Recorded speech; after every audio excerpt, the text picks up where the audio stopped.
Madison, Wisconsin is as good as it gets if you are like me and you love the college sports. This is the Jump Around with Jim Rutledge and Pablo Iglesias, streaming live on the ESPN Madison YouTube channel. Dancing down the sidelines. Can they catch him? No! The Badgers answer instantly. There will be no undefeated champion on Wisconsin with an unbelievable stretch drive to the championship game.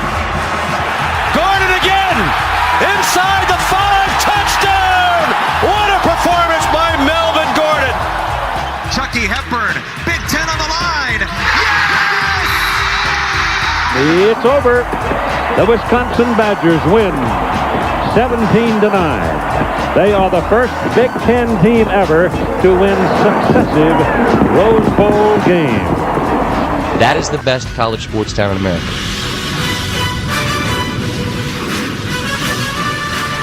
Welcome into the Jump Around, a Badger-dedicated show live on the ESPN Madison and the ESPN Milwaukee YouTube channels. I'm Jim Rutledge. I am working from home today because I have a sick young daughter. Pablo Iglesias back at the Everlight Solar Studio with Riley Yauk. And boys, it is a fantastic Tuesday here as we have the opportunity to talk about the Badgers beating Brett Bielema and number 21 Illinois with a win that felt dominant.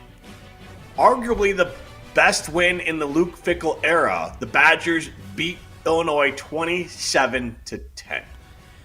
Man, it's just still, we're buzzing off of that. When Riley and we were on the post-game show too. Usually that's a 2-hour affair, but we decided we wanted to go into overtime. That's how fired up we were. That's what the emotions were. And I agree with you, Jim. This was by far the most impressive win in the Luke Fickell era, and bouncing off of that and building off of it. We liked what we saw in the Washington game, and hopefully this creates that idea that you can keep doing that now, because we get it. Losing this entire season, or how losing has been this entire season, it hasn't been fun, but you know what? I just keep going back to it. It takes one match to start a fire, and all you got to do is string in those wins. And no matter how you do it, just keep building momentum. Keep doing what you're doing, and man, Wisconsin could be in a much, much better territory if they keep building off of this one. And let's get right into it with the glass half full from that game, Pablo and Riley. There was a lot to be excited about. The defense is why I picked the Badgers to win that game. And the defense is why they won that game. Carter Smith was adequate. He was everything they needed to be. 75 yards passing. The move to Hunter Simmons was weird, but the offense was good enough. They got that one big play. The defense was outstanding. And for me, the cup half full is this defense, I think, will carry over to Minnesota. Minnesota's got a pretty terrible defense, so hopefully the Badgers offense will look better next week. But my biggest half full was how outstanding the Badgers defense has looked for the entire season. Maybe a few blips here and there against the elite teams, but the defense more or less has shown up to be a top 25 defense this year. It's been the offense that's left them behind. The half full for me is just overall of what we've seen, the progression over time in these games that, let's be honest, they've been in these close games before and unfortunately weren't able to finish the job. And how do you build off of that? How do you learn from that? I think this, again, gives you good momentum. You can show that small bit of growth, but growth nonetheless, that you've learned from those last games. How do you finish the job? Those other situations when Wisconsin was had Oregon on their toes, they had a chance against Penn State. Unfortunately, it didn't pan out the way that you'd hope it would, but you go in there rather than those last games where it's like, well, hopefully they do everything they can to play to not lose. They went into this game knowing that they could go in and win this game. They had a vigor behind them. They had something. Brett Bielema's back in that house. There's a lot of energy because the last time Brett was there, he put this whole program into the tailspin. And now Luke Fickell is 2-0 against Illinois after a gutsy win on the road a couple years ago to this one, a very convincing win. That's my half full, is how they built off that momentum. And it's just very, very invigorating. It's energizing. I don't know how else to put it, man. It's just good vibes across the board. Yeah, for me, my half full, there's so many half fulls to choose from. I feel like we've struggled it's just this full. year. We even sort of like retired the segment for the most of the season because there was nothing good to talk about. And I could talk about the big plays on the offensive side of the ball, the violence that I claimed as their identity. But I'm going to go with leadership. Darryl Peterson specifically. He's Big Ten Defensive Player of the Week. He had 3 sacks. Christian Allegro was making plays. Vinny Anthony scored the opening touchdown on senior night, which was awesome. But the leadership, the seniors. Last year we saw this team and all the veterans quit. And it was very obvious, and they wilted down the stretch, and no one believed in themselves or the direction of where this team was going. And we've seen the exact opposite this season, and Illinois is the shining example. They beat the Illini pillar to post. It was not close. And Darryl Peterson, senior, he's been here through Paul Chryst, through Jim Leonard, through everything in the Luke Fickell era, and who was the man who spoke up at halftime when it was 10-7, and the coaching staff was a little worried it could end up like Illinois last week. Darryl Peterson steps up, gives a rousing speech to the team, and sends them out fired up, and they play a phenomenal second half to really bury the hatchet into Illinois and have a fantastic win. So I think the leadership this season has been markedly improved, and that's been the major difference in how they're finishing right now. So that's my big half full. Yeah, Riley, I agree with you. This game was a domination. Pablo, I like your points about the Badgers finishing, but this was not a tight game. They dominated this game. Pillar to post, I like that, Riley. They handled it. This is the most complete game I've seen Luke Fickell and the Badgers play in his era, and that was a dominant performance, and I'm proud of it. It was great. The half empty, where the hell was that all year? That would be the first one. What's going on? Fair enough. And we got to be honest, the Badgers can't throw the football, and so that is concerning. Carter Smith is improving incrementally. And there's still going to be a massive question about what do you do at quarterback going into next year, because incremental growth isn't enough to make you feel like you're going to have that quarterback for next year when you need to win 7-8 games. I think Carter Smith has played himself into the mix and played himself, depending on who they sign in NIL, as the leader in the clubhouse. But the passing game still needs a lot of work. Carter Smith still needs a lot of work. And I'm just bringing that up because we're doing half empty here. So, yeah, where was his performance all year? And Carter's got a long way to go as a thrower. The half empty on my side is essentially, again, like I said, it does. You can build off of these things, but you have to do that. You have to build off these wins. You have to show that growth, because even if Chris McIntosh has said Luke Fickell's back next season, we believe in him. We're going to commit. We're going to make sure that from the Ted Kellners and the Ted Kellners of the world and the Badgers side, that they're going to do everything they can to pump more resources into this program. Now you got to make sure that you actually live up to that word, that you actually continue this development. Don't just say that it's these 2 wins and, heck, hopefully a third after this week in the month of November and just call it a day. No, you have to use these as building blocks now. You have to use these as your stepping stones. So I guess in a way for me, the half empty is like, all right, you got to show it now. You got to show it. You got to actually prove that you're worth the full investment. You're behind the words that you're saying here. I will stand by it still. Like I said, walk the walk and talk the talk. I think this program can do it. But you know what? We got to see a little bit more of it. And I'm hoping that is the big key word that I'm going to use here, is hope, that they can do that and push us forward. Yeah, my half empty, similar to yours, Jim. I mean, man, it would have been nice to see this against Iowa or Maryland, or that first half against Indiana, against Ohio State. Totally agree there. But I mean, I've defended a lot of Fickell's head-scratching decisions this season. But what are you doing putting Hunter Simmons in right before halftime, man? Like, come on. Like, I understand the thought process. You want to push the ball down the field, throw it a little bit. Like, just let Carter Smith try. Like, Hunter Simmons did jack squat. He made one nice completion, and that was it. And then he threw 2 or 3 bad balls in a row, and Vakos ended up nailing the long field goal. To his credit, Vakos actually had a great game too, which was very nice to see. But what are you doing? Just let Hunter Simmons be the veteran leader on the bench. Let him help Carter Smith out, and let Carter wing it a little bit. I understand not wanting to turn the ball over in a tight game, but that just didn't make sense to me. It's Hunter Simmons. I feel like your odds of turning the ball over are pretty damn similar with Carter Smith. So that was my half empty. It's a little risky. It was a little risky when he rolled in. Just a little bit.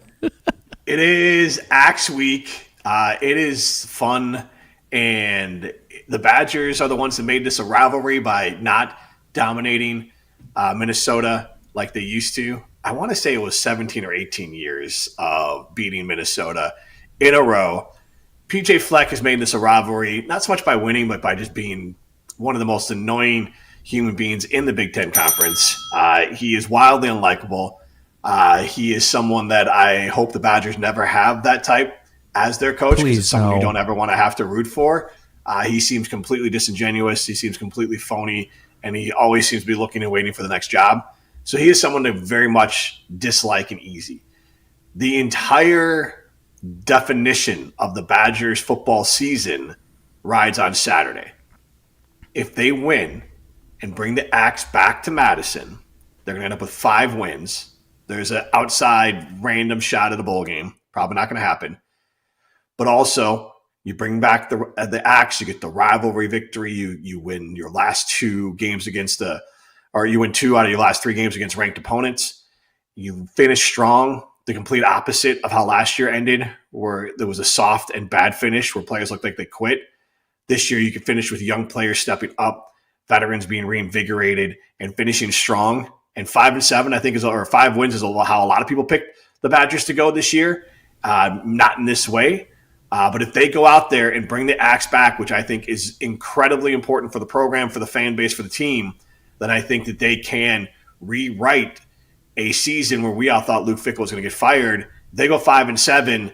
You still don't love the vote of confidence in Fickell's coming back, but at least you can say, all right, I see it. Let's give him next year with the soft schedule, and let's see what happens. When I was saying he might need to go, I thought they were going to end with 2 wins, and they were going to look hapless towards the end of the year. That hasn't happened. He's turned it around, and now he can complete the turnaround by beating Minnesota, winning 3 out of their last 4, putting up a good fight against Indiana for half the game, and going ahead and giving them a little momentum from the fan base and maybe NIL as well going into the offseason. For me, I feel like that this gives you a feel-good moment to going off to your point that, we really thought that this could have been a 2-win season at the very most, and all of a sudden things have turned around. And I defend what I had said, even though it's the record that it's not a great record for his top 25 matchups as the head coach of Wisconsin. 2 wins in that column is not great, but to me, it's shown success, and building off of that and what happens from here in this Axe game, I do feel like is season defining. You don't want to be known as a program that's only going to be built off of moral victories, but you know what? This is very much a victory if Wisconsin can go out and get that in this rivalry game, put something in the trophy case this season, feel good about that. That builds in different ways. I feel like that a win this week solidifies things that are beyond just the wins and loss column, and you go into next season and you build off that momentum and you feel good, because again, last year's slide was tough. That was not a fun slide to watch last season. But if Wisconsin can flip the script and end on a win, end on a high note, win 3 of their last 4, regardless, winning is contagious. Winning feels good. And like I said, you know what, right now, if we want to just look at this, don't be afraid to have a little bit of tunnel vision right now, believe it or not, in this situation. Just appreciate the wins and know that these guys are feeling good after those wins. I'd say, is the season a success as a whole? No. You go 5-7. That's not the standard here at the University of Wisconsin. But is the last third of the season a success? You're damn right it's a success. You got 2 ranked wins. You competed with Indiana, and the team was disappointed that they didn't compete better in the second half. And then you just beat the brakes off Minnesota. You bring the Axe back to its rightful home. That that's something to build on. That is a sharp corner turned in the Luke Fickell era, and that's something you can sell to recruits. You got some big ones making their decisions coming up next week. This is a must-win. This is very important for the future of the program. So while the season wouldn't be a success, this would be a very, very important game and trophy to recapture for the Badgers. So I'm really excited. This is one of the best rivalries in college football. I absolutely despise Minnesota and everything they stand for. So I cannot be more fired up. I want it to be an absolute pummeling on Saturday at TCF Bank Stadium.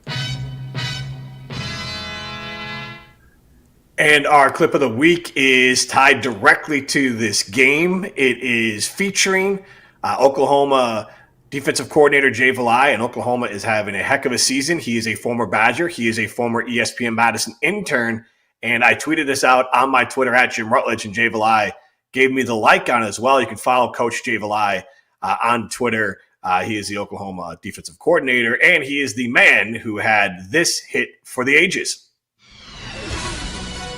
Around these parts, there's only time for the best of the Badgers. We don't know exactly where we are right now. Why don't you own the Wisconsin football team? We need to play better significantly. They're spoiled rotten. This is the clip of the week on the Jump Around. Go someplace else. Go boo in a bar. Small town like Corvallis. Here's the pitch and the hard hit. You guys can see the M fly off. We're going to play it a few times. So satisfying. First down to Solomon. He was just banged. Stupid logo. Puff nasty. Levy out there. At the 38.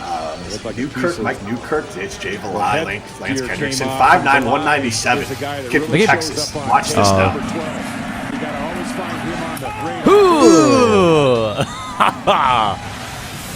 Yeah, they'll be played, yeah. So, all the way up here. Obviously, no jokes about the concussion side of it here. Hopefully, the kid was all right. I'm sure he was, but they'll. Here comes the money line. That'll knock the wind out of you. As you said, you feel it a little more when it's 34 degrees or so. There is no way that dude is not still suffering from brain damage from this hit. In the Big Ten, and watch him. So right there, DeAndre Levy, the Lion grade is part of that as well. But you can see the emblem flying off, and here comes the line of the. Here, listen. Helmet tackles that go. He knocked the actual logo off the helmet. Yeah, that's how hard the hit was. Yeah, it's down close to freezing and. One more time. I think that was Casillas, Jonathan Casillas, who got knocked down, and Newkirk and DeAndre Levy with helping with tackle, and Jay Vilai coming through. So that was a hit for the ages. It speaks to the rivalry, and I don't know if Jay still has it, but I do believe Jay was able to procure that M, and he had it at least for a while, but he knocked off of that. That's a sick souvenir. That's a trophy. That's a head mounted on the wall. That's a pelt. That's nice. I love it. And I mean, if that doesn't speak to the ferocity of this rivalry, I think Wisconsin-Minnesota, the Axe Game's got to be one of the most underrated rivalries in college football because neither team has been good at the same time. I mean, going back to the 30s and all of Minnesota's national championships they claim pre-World War II, Wisconsin sucked. Hey, that counts. That counts. No, it doesn't. I it don't does know not. about that. Technically, it does, but anyone can claim a national championship back then. Wisconsin can go back and claim some if they want. Auburn did it, but RPI champs for basketball. Then Wisconsin dominated the past 2 decades, so there haven't been really many stakes, so I don't think a lot of people outside of Wisconsin and Minnesota understand what it's like, but it's awesome. You have the best trophy in college football. You have true hatred. Like we've had Melvin Gordon. I think it was on your show, Jim, where Melvin Gordon's saying that while he doesn't want anyone hurt, he would not be mad if the University of Minnesota's campus just blew up. And just was erased from existence. And I think that's awesome. Screw Minnesota. I think we had him on over the summer, too, and he had said if the Badgers could only win one game, it would be Minnesota. He doesn't want that to ever be the case, but if there's only one win in that win column for Wisconsin Badgers football, it better be Minnesota.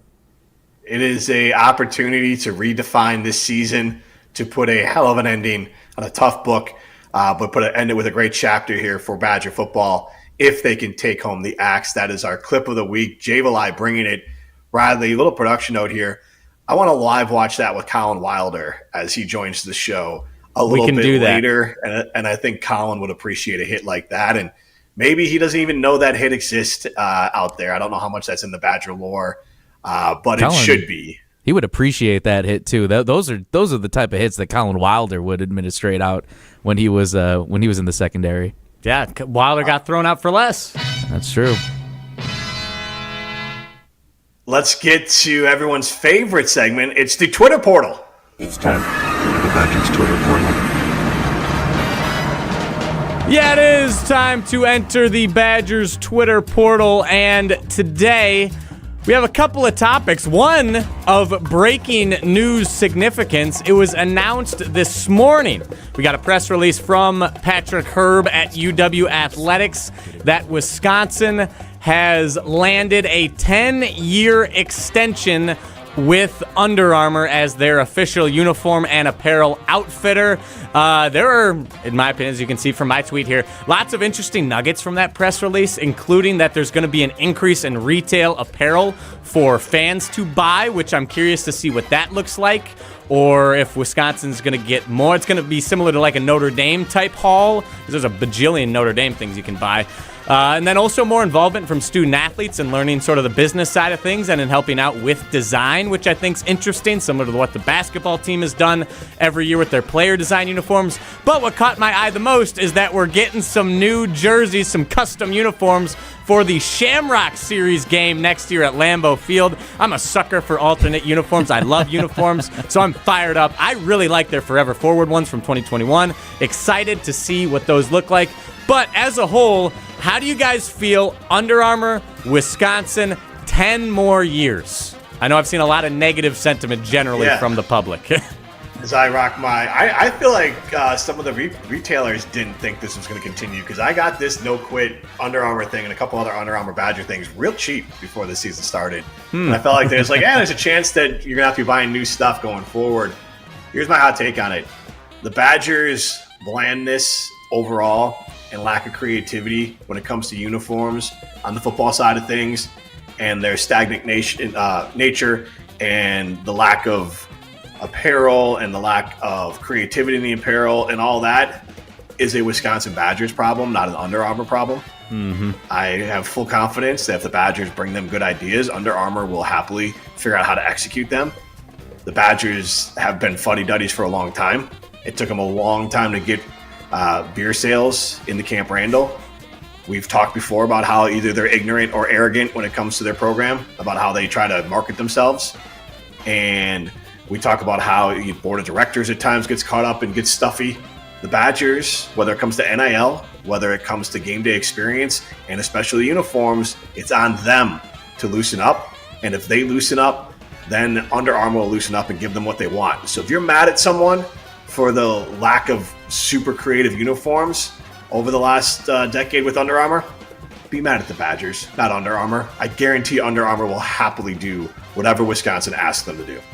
I really want, and this, I get when they did this a couple of years ago with the basketball team, and they did the players' jerseys and the players, like, hey, this is something specifically for them. This is something that they get to keep. But man, I would have dropped way too much money to get those alternate jerseys that the basketball team had in it was like this black pinstripe. The black pinstripe that they decided to not sell. Yeah. Those were so sick. It was like a hybrid of the Bulls and White Sox Southside uniforms. So in general, if you that is clearly a source of extra revenue, I feel like. That if you want to sell those jerseys, those are hot items. If you want to keep building up what your facilities look like and everything, you got a prime opportunity right in front of you. Don't be afraid to capitalize on it just because it's like, these are really just the players created them and we just wanted to keep it it was different with with the black uniforms because they had social justice messaging on them. Okay, fair. And I think that was why they decided not to sell them. Those are so unfortunately, clean, and they were by far the coolest looking uniforms too that we've had from the Players Edition ones. Fair enough. Jim, I think, appreciate you saying that.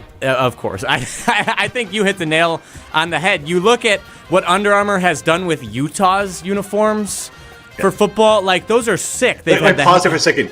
Utah. Exactly. Utah is now more cutting edge than Wisconsin. Sorry. Yes, and that's an Under Armour school. They have the cool hand-painted helmets with the Native American iconography on it. Absolutely fire. You saw last week Northwestern was wearing their Gothic uniforms at Wrigley Field against Minnesota. Like, it's not Under Armour choosing not to give Wisconsin cool stuff. And when it comes to apparel, I think this year especially, Under Armour's really stepped up their game. Like the hoodie that Fickell wears on the sideline is sick. I've seen tons of players around campus wearing hoodies and jackets from this year's apparel haul, and they're awesome. So I think Under Armour's starting to figure it out on that side of things. But uniform-wise, it's Wisconsin saying, this is our uniform. We're not going to change anything. The most extravagant thing we're going to do is throw it back to the 90s and our worst era of football ever, or 80s and 90s, whatever. Either way. That era, it's like,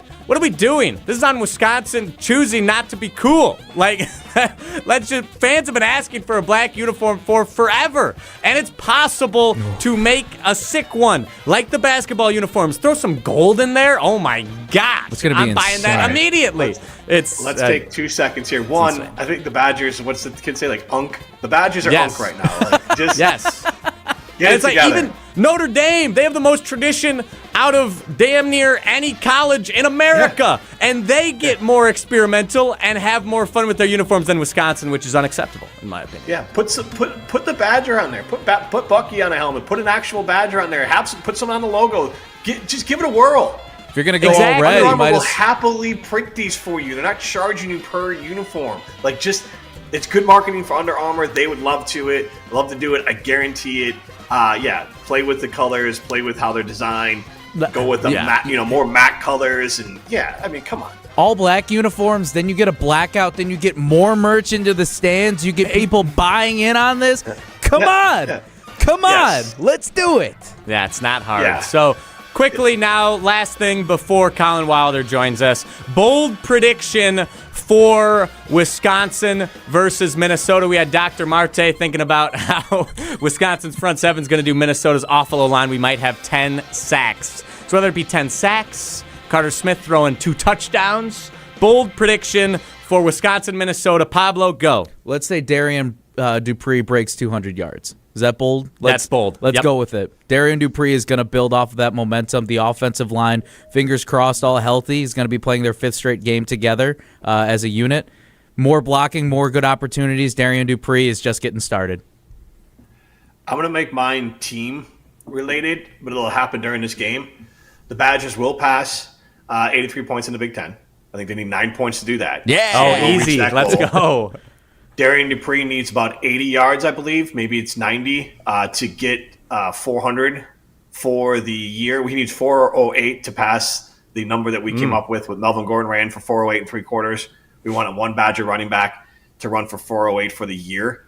And there's been injuries and stuff involved in that. So he's going to get the 408. And this is not a great stat, but the Badgers they're going to end up with more rushing yards this year than they had passing yards. They're about 100 yards behind right now, rushing to passing.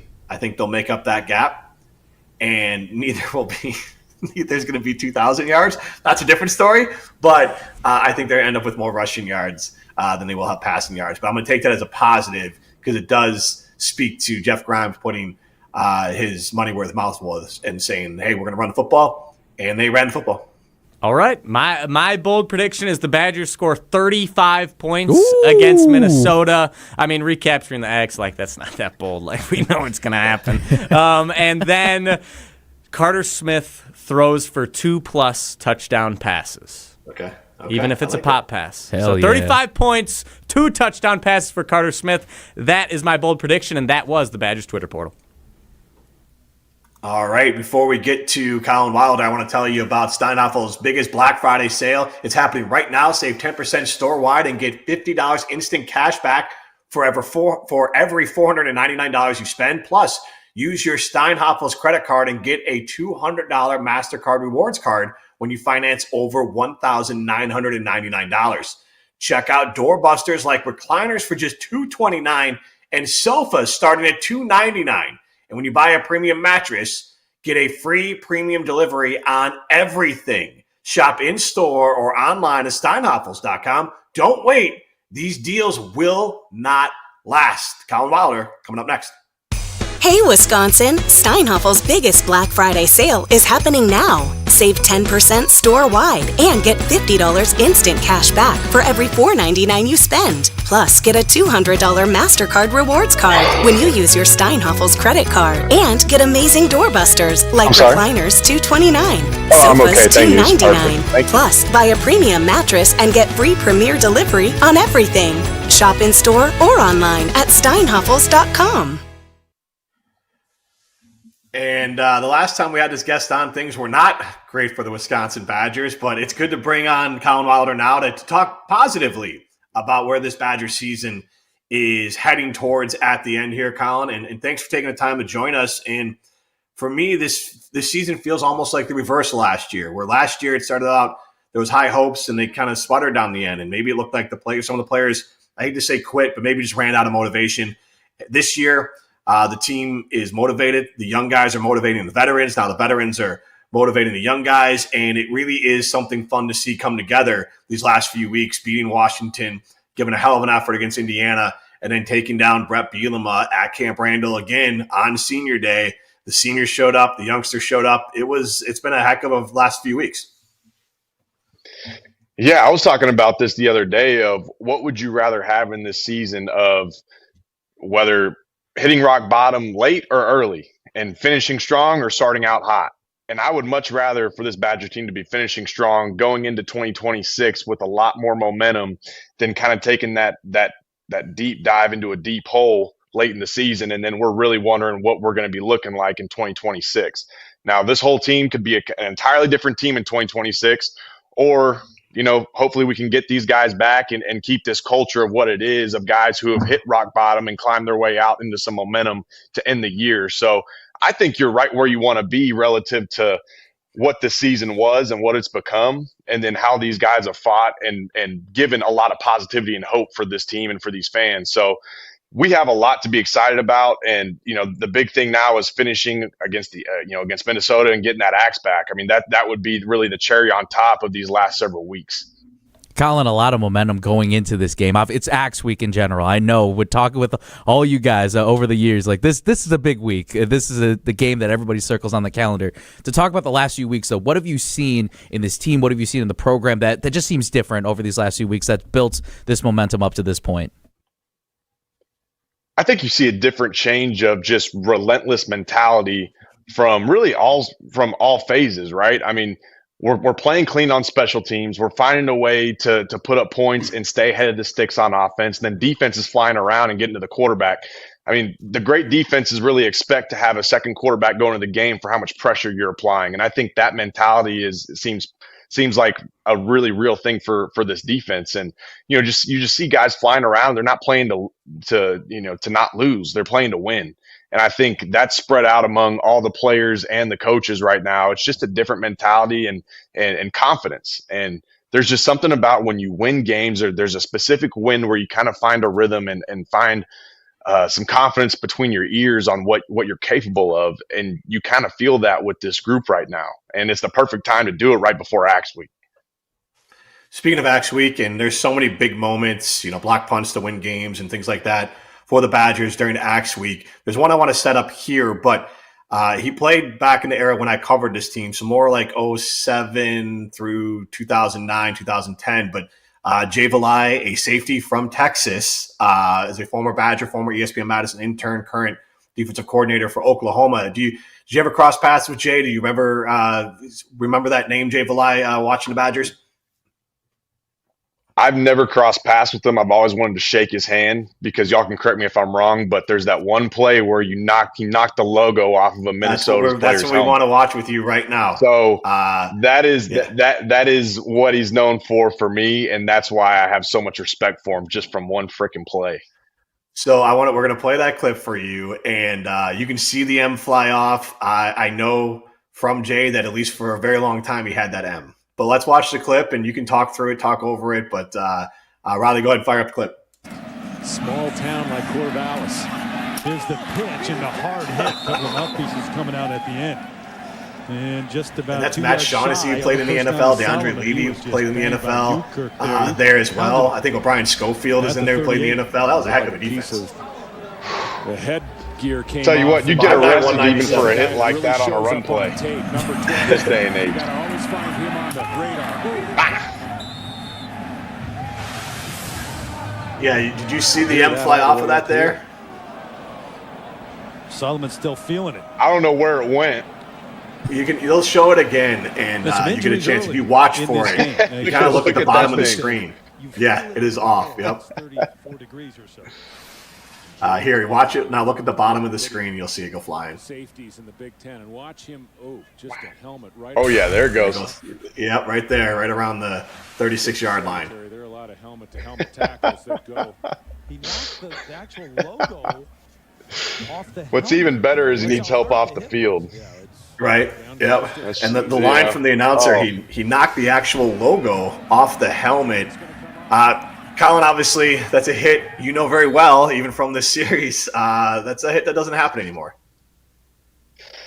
No, you can't even think to play another snap if that hit happens again. Even if you hit him with your face mask. I mean, especially this year, I don't know what's targeting and what's not. I can't figure it out. I don't think I've ever figured it out, and I never will. So, yeah, it's a different day and age, and you used to watch highlights like that, hoping that would be you every play in the when you play a game. Junior high highlights, I'd watch college football's biggest hits, and you see everything going on that would be a criminal charge in this day and age. Collin, I wanted to. Well, I've been asking a couple Badgers, former Badgers, what this rivalry means in one word. I know it's going to be tough. So far, I've gotten incandescent, incendiary, vehement, unbridled, relentless. If you want to break out the thesaurus, feel free. But your word, one word to describe Axe Week. What's Collin Wilder's word? I think sacrifice is is the word for me. Because no matter what's going on this week, no matter what your body feels like, if you can go out there and play, that's what you're going to do.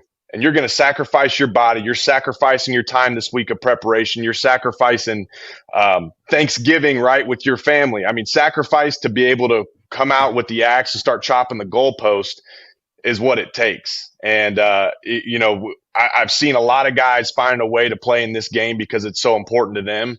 And it was a blessing to be a part of a program with so many alums around and guys that just knew what it meant. And they played in this game, right? And so the entire week, from the moment you stepped in the weight room on Sunday to when you stepped onto the field on Saturday, you could feel it in the air of what this game meant. And the message was very clear in that building. And, I'm from Texas, so I grew up watching SEC and Big 12 more than anything else. And my first year in 2018, I had to sit out that year. And every Monday, there's always a message from a coach for the week. And once we got to Axe Week, I just remember hearing the message from the coach on how very clear that we hate Minnesota and how important this rivalry game is.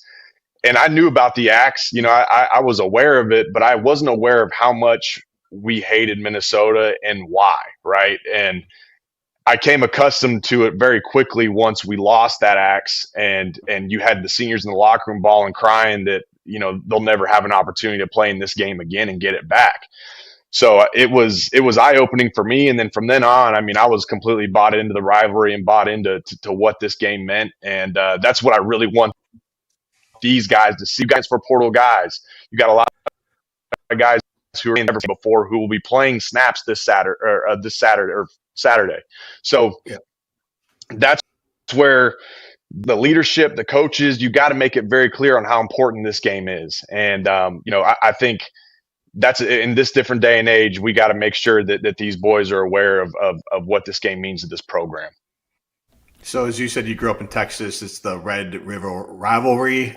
There's a lot of big ones down there. Where does this rank? You've experienced a lot in the South. Then up here, as you're talking about it, you obviously have, kind of from a fan and player perspective, a good view on college football rivalries. Where do you think this one falls?